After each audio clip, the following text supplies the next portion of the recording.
Okay, so what I'm finally going to talk about today, I know you guys have really been waiting, is classification networks, because that's the kind of work that a lot of people in this department are actually interested in doing. So let's talk about classification networks.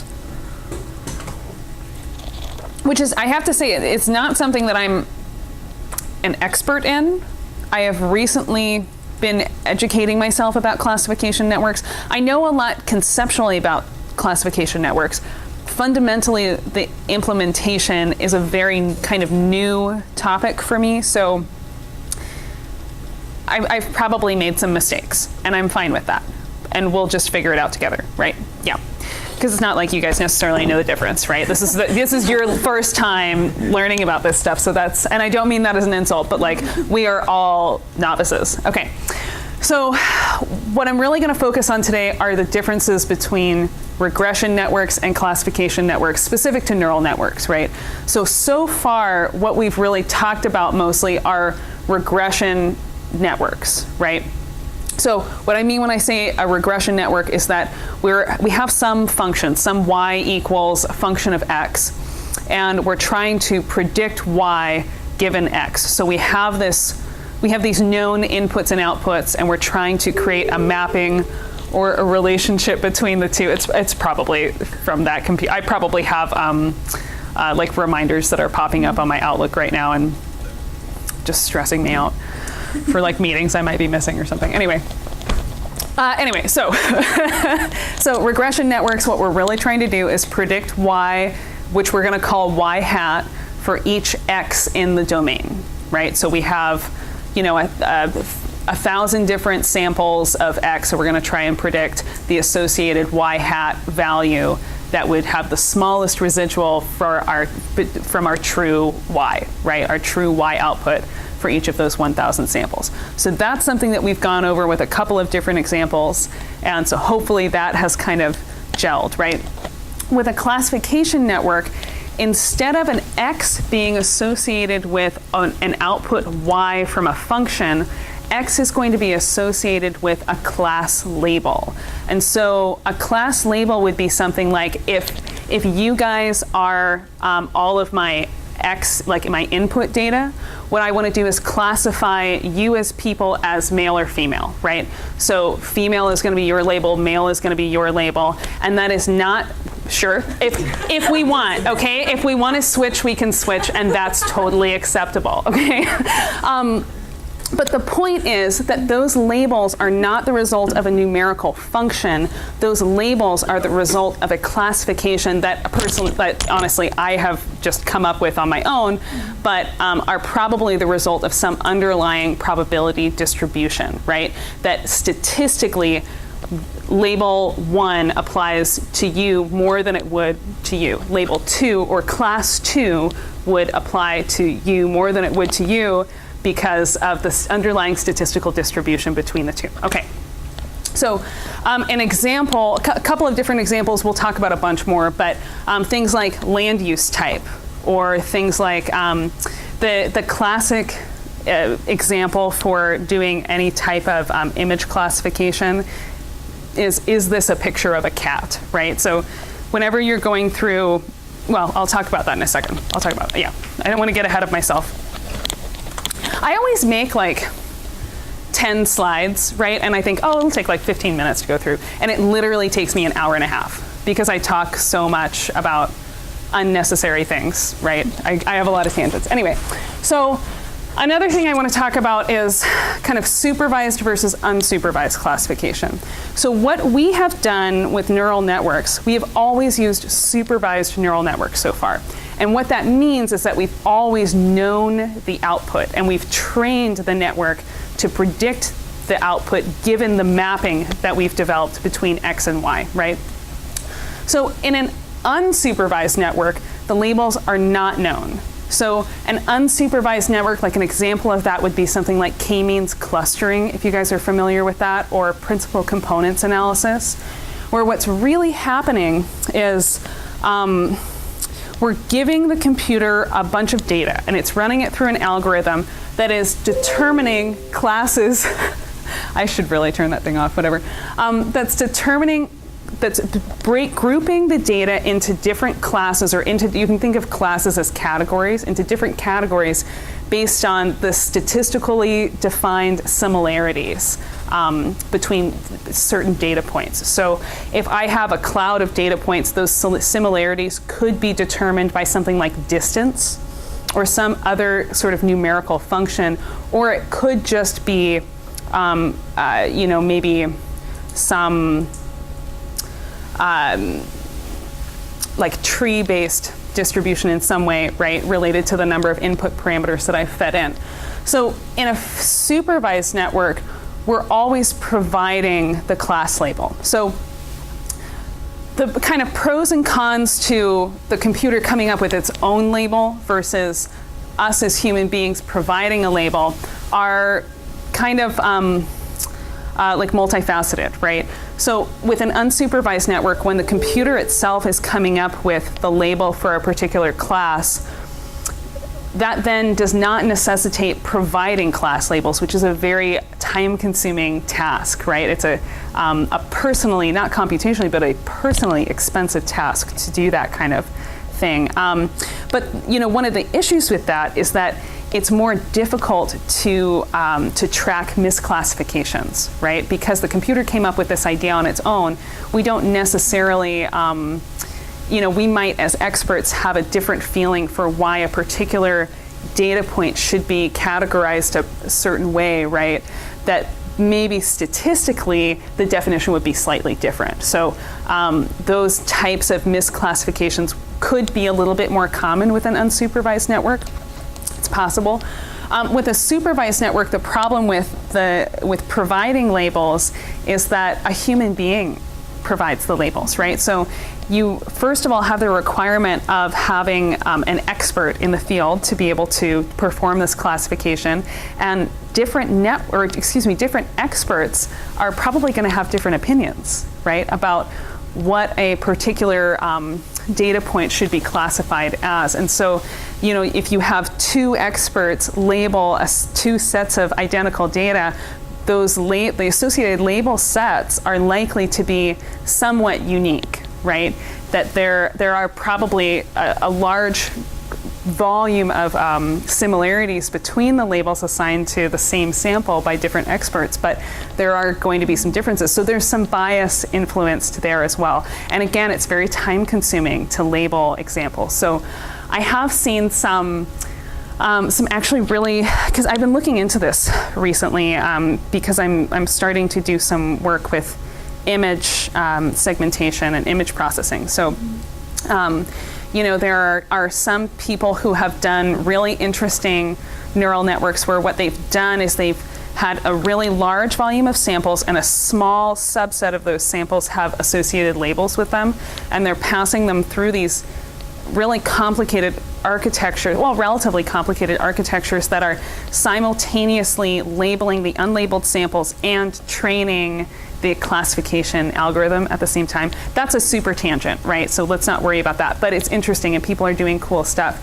So, I kind of have on here, I list neural networks as being, as far as supervised examples for algorithms, I have neural networks, boosted regression trees, and random forests. So I have neural networks listed under supervised algorithms, but there are, and I know people who are working on unsupervised classification with neural networks, and that's very cool. So the example that I have been shown is trying to predict, if you give the neural network like a video, right?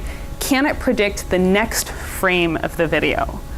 And that's very interesting. That's very cool. Can it, if you had, the one I saw was like a little girl blowing out a birthday cake, right? So does the neural network understand between the moment exactly before she blows the candles out and after she blows the candles out, does the neural network understand what happens? Does it understand the changes in body posture and the fact that the flames should extinguish and things like that, right? So that's very cool. That's very cutting edge, and we're not doing that. Not today, right? Maybe in the future, let's gain some more expertise. Today, we're going to talk about supervised neural networks for classification tasks. Okay, cool. Again, the clicker isn't, I don't even think the clicker is here anymore. I think we've just given up on it. So, oh, there. Okay, does it work though? Yes! Yeah, somebody must have replaced the batteries. That's cool. Okay. So now I'm going to talk about some common classification tasks. So I mentioned earlier this image classification, determining whether an image has a particular object in it, or whether the image is of a certain type of class, right? So whenever you're doing some kind of computer programming task, there's usually some kind of classic example, right? Anytime that you're learning how to do, how to use a new programming language, the classic test is, can you print the phrase "hello world" to the console, right? And so that's generally the first thing that you learn how to do to see if you kind of are understanding syntax and how to run particular commands. So the classic sort of example for learning how to do image classification is looking at a set of training examples that are either images of cats or not images of cats. And this was, there's a guy named Andrew Ng, who's a very famous computer scientist and deep learning practitioner.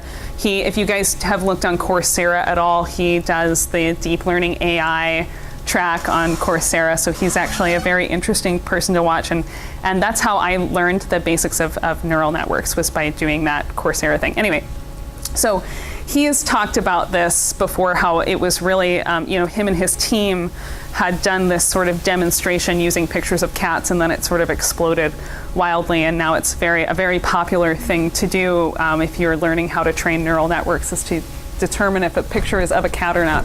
So another common classification task would then be image segmentation. So an example of image segmentation would be land use classification. If I have an aerial image of land use, can I then segment different groupings of pixels that would be related to a particular land use? So something like this map of, I think that's Australia there, isn't it? Anyway, wouldn't that be embarrassing if it was like a picture of Texas and I just don't understand shapes and geography? Cool. So yeah, in this case, we're partitioning the entire image into groupings of pixels that relate to particular classes or categories.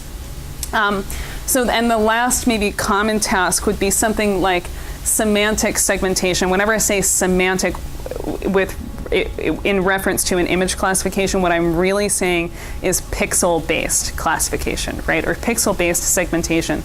So in this case, I have an image, and what I'm trying to do is identify groupings of pixels that would represent a particular object of interest. So this would be very, very common in something like using medical imagery, so x-rays, for diagnostic purposes. So you can see in this little area outlined in red, there's some kind of a dense mass that we identify. Like if you were to look at that as just a person, you see that is different because it is a bunch of gray pixels in an area that should be black because it's black on the other side, and therefore it is an anomaly in that region of the image, right?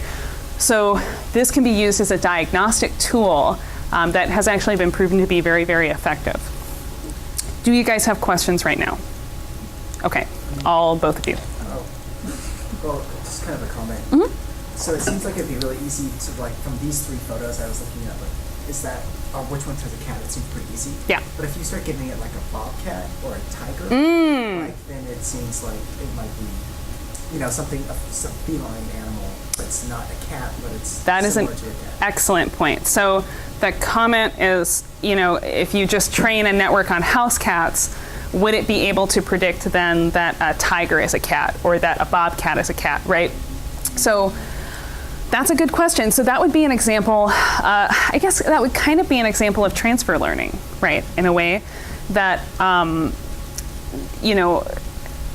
could you take a neural network that is just trained on a specific sort of category of, a subcategory of cat, right? And apply it to another subcategory of cat or feline, we should say, right? That's interesting. Probably would be my guess. Like a tiger still has the same types of features as a house cat, but different, right? Like the nose shape, I think, would be different. Obviously, really pronounced coloring like stripes and stuff like that larger. Yeah, I don't know, we could try it. If you want to get a bunch of images of cats together, then maybe we can spend a weekend making a classification network for cats. For learning, for science, yeah. Okay, so these are some classification examples in the geosciences, which I think is what we're really interested in because we're geoscientists, right? So number one, or not necessarily in order of importance, but maybe in order of application to this group, would be facies classification. So given some subsurface data, whether that be well log data or seismic data, can we predict class labels for different layers or different geologic facies, right? So layers of rock or geologic facies for whatever application of interest, whether it be petroleum extraction or identification of likely excavation points for a particular fossil type or something like that, right? Would be very valuable because it's extraordinarily expensive, of course, to do any type of subsurface exploration and to do this large scale mapping. Like we talked about this before, right? That especially for you guys, doing these, because you guys are using data from a lot of well logs. And so, I don't know how much money it takes to drill a well, but I'm going to say it's like probably hundreds of millions of dollars, right? Is that too much out of the ballpark, or? Millions to tens of millions. Millions to tens of, okay, still like not pocket change, right? Sure, it's like hundreds of millions. Yeah, okay. Maybe I'm thinking about offshore stuff. Yeah, so anyway, extraordinarily expensive. So you definitely could not afford to do, to drill 100 wells in a relatively small area to get a really dense representation of the subsurface network. You have to be able to do some type of mapping in between your known data points, right? And so maybe this is a tool that could be particularly helpful with that. Another example in the geosciences would be, I saw this recently, like predicting time to failure. So, and what I mean by that is there was this, at Los Alamos National Lab, there's a guy who is working on these seismic lab experiments where what he's doing is he has this kind of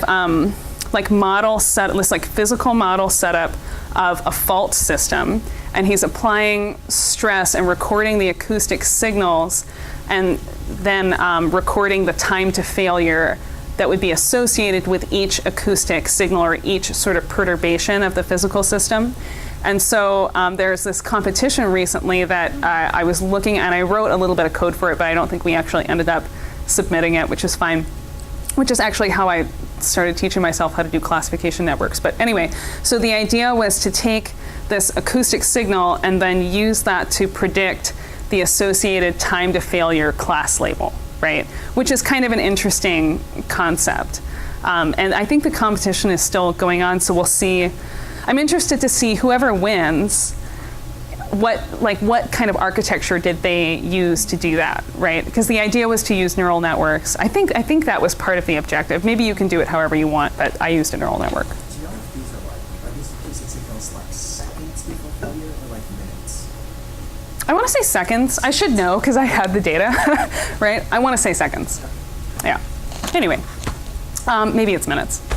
I might be making that up. Anyway, one last example, and this is actually what we're going to look at in the demo today, would be extreme event prediction. So given a set of environmental conditions, can we predict if an extreme event will occur? So let's say we're given an environmental conditions and a bunch of precipitation data.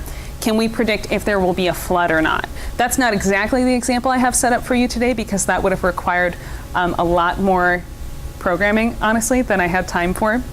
So we're just going to look at a precipitation time series, but the idea would still be somewhat similar, right? Do you guys have questions right now? Okay, excellent. Excellent. Okay, so what I've done here is I've made a table of the probably most significant changes in the code that you're going to need to make. So if you have an existing code for a regression network, what tweaks do you need to make to the code to be able to turn it into a classification network? Because they're actually really the same thing, right? Like we've used a multi-layer perceptron before to do this mapping from X to Y. And we're going to do the same thing today, actually. We're going to use a multi-layer perceptron to map our X data points to our associated class labels. But within the code, we just have to make a couple of relatively small changes, actually, in order to be able to do that type of prediction successfully. So the first thing would be pre-processing. For a regression task, we really didn't touch the Y outputs at all, right? We just had our Y data and we just normalized the X data. We really only focused on pre-processing the X data. In the case of a classification network, however, we are going to have to transform the Y data so that what we have are binary features of, is it true or false that this particular class label exists for this particular sample? And I will go a little bit more into detail on this as we sort of move forward, right? So the next kind of major code tweak is going to be what activation function you're using for that final layer, or your sort of prediction layer of the neural network. So previously, we didn't really worry too much about whatever activation function we were using in that final layer. And maybe I should have, right? Maybe I should have said, well, it should always be a ReLU, or a rectified linear unit. And I think that's what we've tended to use for the most part. But anyway, with a classification network, we're going to use what's called a softmax activation function. And again, I'll talk about that in a little bit. But yeah, I'll talk about that in a little bit. So then the last kind of major tweak that we're going to make is concerning the loss function. So with a regression task, what we were really trying to do was quantify the residual between the numerical value that we're trying to predict, so our true Y, and the numerical value that we have predicted, or our Y hat. And we want to be able to minimize that residual, right? In the case of predicting a class label, when we talk about a binary class label, so either a 0 or 1, what we're really talking about is a probability. So if I have a class label of a 1 or a 0, I'm saying that either the probability is 1 or 0 that this class label applies to this sample. So for the loss function for a classification network, we're going to use something called cross-entropy. And cross-entropy means, and really what it means is that it is the probability that a true label has been predicted, as opposed to the probability diverging from the true label that we really want. So let's kind of look at each of these sort of ideas one by one. So when I'm talking about doing this categorical classification, maybe I can do this over here, since I'm really based over here. Let's say that this is my vector of class labels for all of my samples. So for my first sample, whatever that X data point is, I am classifying that as class 1. I have 3 different classes here, right? Same thing for sample. The second sample is going to be classified as sample 2. The third sample is going to be classified as sample 3. So when I pass the data into Keras, what I don't want to do is pass in a label, or excuse me, a vector of targets or labels that have the individual class labels in them. What I want to do is I want to transform that vector into an array where what I have is an individual column for each of the class labels, and then an associated binary vector having ones or zeros of whether or not that class label applies to the sample of interest, right? So let's look at this first one, for example. I know that sample 1 should have the class label of 1. It's been categorized into the first category, or the first class of interest here. And so is it a 1 for sample 1? Yes. The probability that sample 1 should be classified within class 1 is 1, or 100%. The probability that sample 2 should be classified as a 1 would be 0. the probability that sample 2 should be classified in class 2 would be a 1. The probability that sample 2 should be classified in class 3 would be 0, right? So that's how we're doing this transformation. And it's a function that already exists in Keras. It's called 2 categorical. And so it's a very simple application. The one thing to keep in mind is that when you're using that function, your class labels have to be integers. So let's say, like for you guys, you have, you're trying to do some kind of facies classification, and you have facies A, B, or C. What you need to do is then apply a unique integer to each of those prior to passing it through this function. Okay, we'll talk about softmax now. So what the softmax activation is going to do, or activation function is going to do, it is going to output a vector of probabilities, output it, well, I'll read what I have written because it's probably more eloquent than what I'm trying to say. The softmax activation function outputs a vector that represents the probability distributions of a list of potential outcomes. So for example, what that really means is the probability that a class label was predicted accurately. So whenever we're dealing with classification tasks, really the way to think about it is we're always dealing with probability distributions. So if I have a class label of a true class label of 1, and I have a predicted probability of 0.99, I would call that true. Right? I would call that a true identification. If I have a true class label of 1 and a predicted probability of 0.005, that would then be a misclassification, right? Because the probability, a probability of 1 is certainly not even close to a probability of 0.005. Okay. Where's the cutoff? Where does it depend on? That's a great question. I have no idea. Okay. Yeah. You can probably, I would guess that there's some hard-coded threshold within the framework of the difference, what the difference between those numbers, like the appropriate difference between those two probabilities would be. I would assume a small number, right? A small positive number like 0.0001 or something like that. There's probably, I bet that there's a way that you can change that value. Like if you have some expert knowledge that or if you want to change the sensitivity of that classification, right? That if something were predicted with, a probability of being true of like, 0.89, and you wanted to consider that true enough because you have some expert knowledge that tells you that that's appropriate, or that the uncertainty bounds, the uncertainty sort of limits of an appropriate classification for your problem of interest are relatively wide, then maybe you could change that in the code. I'm sure there's a way to change that in the code. I just can't think of how. But again, I am still quite new to this myself, so that's a great question. And if I ever come up with a better answer than I've given to you now, I'll let you know. Or if you come up with a better answer than I've given you, let me know, and maybe I will amend my notes.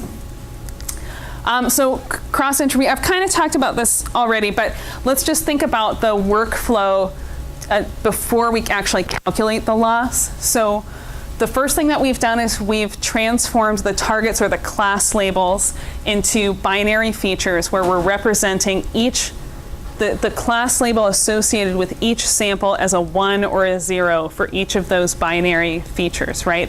Is it true that, or what is the probability that this particular class label is associated with this particular sample?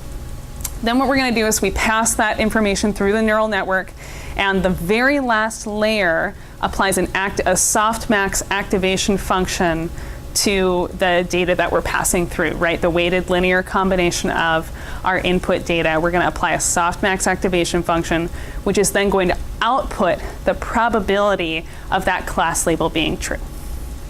So what cross entropy loss function is going to do, it's really going to measure how close the predicted probability is to the true class label. So Bart, I think this is where you could maybe adjust that threshold if you wanted to if you wanted to do that. And, so I actually, in my research, I use a custom loss function that I have programmed myself that I then feed into Keras. And if that's something that you guys are interested in learning how to do, I can show you how to do that, because it was so hard to figure out.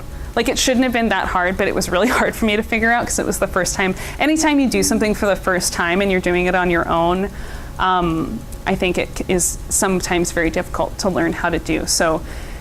But I did figure it out, and it works very well. So if that's something that you guys are interested in doing, I can show you how to do that next time or some other time. So anyway, if you're using, sorry? What's the benefit of making your own loss function? Okay, lots. And, yeah, because I know what the loss function is, but. So the benefit would be control, a couple of things, a couple of benefits. Control, maybe inserting some expert knowledge or some auxiliary information that would help guide your loss function. So in my case, I'm using what's called a physics-guided loss function, so remember, in my research, what I'm trying to do is I'm trying to predict soil moisture values. And so what I'm doing is I'm feeding in some auxiliary data into my loss function. What I'm doing is I'm feeding in evapotranspiration data, because I know that there is a known physical relationship between how wet the ground is and how much water vapor is coming out of it, right? Either through plants or just from evaporation from the ground surface. And so what I do is I feed in evapotranspiration data to my loss function, and I say, if the physical relationship does not hold, penalize the loss function. If the physical relationship between my soil moisture prediction and my known evapotranspiration data does hold, then do not penalize the loss function. And so that would be an example, like that's the reason that I use a custom loss function. Maybe another reason would be if you want to make some significant changes to the standard loss function code that would be provided by the framework, right? So in the case, or the question that Bart was asking, if you wanted to provide a different threshold for your cross entropy calculation, right? And let's say that Keras doesn't have the option to include some argument in that function to be able to make that change, then okay, let's go ahead and write our own function to do whatever we want, right? And let's change that threshold, or maybe let's transform that function somehow based on your expert knowledge so that you can sort of get to where you want to go. So that's what I mean by having control, that if you have some kind of expert knowledge that the code is not flexible enough to encapsulate, that writing your own code can be very valuable. So that's a really good question. So with the cross entropy loss function, as the predicted probability, or the output of the softmax activation function, diverges from the true label or the true probability, the loss function is going to be penalized. So, yeah, that kind of gels for you. Okay, cool. I'm seeing. Just probability. We're always thinking about probability with classification networks tasks. Okay, so this is what we're going to do in the demo today. So let me explain this figure a little bit. What I have here, the blue curve, so in the very, I think it's the first thing I plotted on there, the blue curve